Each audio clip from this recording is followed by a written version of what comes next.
ఆయన ఎవరో కాదు లక్ష్మి, ఆయన మీ అన్నయ్య.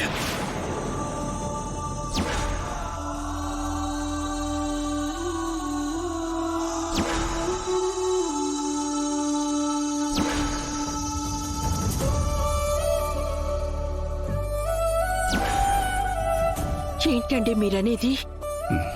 అవును లక్ష్మి, నేను కార్ రిపేర్ చేయగానే నన్ను మెకానిక్ అనుకుని వాళ్ళ డ్రైవర్ చేత నాకు డబ్బులు ఇప్పించాడు. ఈ విషయం నీతో చెప్తే నువ్వు ఎక్కడ భోజనం చేయవనని చెప్పలేదు లక్ష్మి. నేనెందుకు మానేస్తానండి? అది నాకు నా భర్త కష్టపడి సంపాదించి తెచ్చిన భోజనమైతే. ఏ జన్మలోనూ పుణ్యం చేసుంటాను లక్ష్మి, లేదంటే ఈ జన్మలో ఇంత పెద్ద మనసున భార్య దొరికేదా? ఇందాకే కడుపు నిండిపోయిందండి, ఇంకా మీరు మాటలు చెప్పి నింపనక్కర్లేదు. పదండి, వెళ్ళి ఏదన్నా గుడిలో పడుకుందాం. ఊడా? మరిప్పుడు ఏం చేద్దామండి? పోనీ తులసి దగ్గరికి వెళ్తే? వద్దండి. సంతోష్ మనల్ని ఇంట్లో నుంచి గెంటేశాడన్న విషయం తెలిస్తే అది ఊరుకోదు. ఇప్పుడిప్పుడే దాని జీవితం కూడా బాగుపడుతుంది. మళ్ళీ మన వల్ల గొడవలు రాకూడదు కదా. మరి ఇప్పుడు ఏం చేద్దాం లక్ష్మి?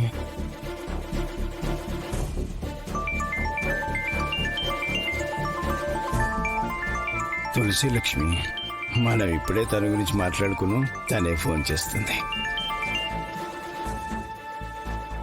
అమ్మా తులసి. నాన్నా, ఇవాళ వెళ్ళి నామినేషన్స్ వేసి వచ్చాం. చాలా సంతోషం తల్లి, మీ అత్తయ్య తప్పకుండా గెలుస్తుంది. కాదు, నువ్వే తనను గెలిపిస్తావు.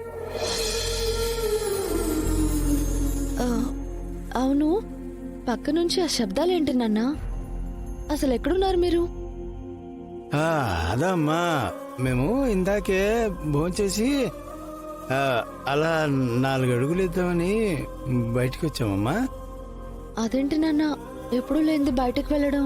రోజులు ఒకేలా ఉండవు కదమ్మా, మాకా వయసు పెరుగుతుంది, ఈ షుగర్లు బీపీలు అనేవి కంట్రోల్ చేసుకోవాలి కదా.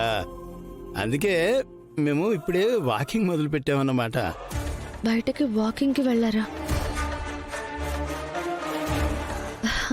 అవును నాన్న, రేపు శ్రీరామనవమి కదా, గుళ్ళో కళ్యాణోత్సవం మీ అల్లుడు నేను కలిసి జరిపించబోతున్నాం.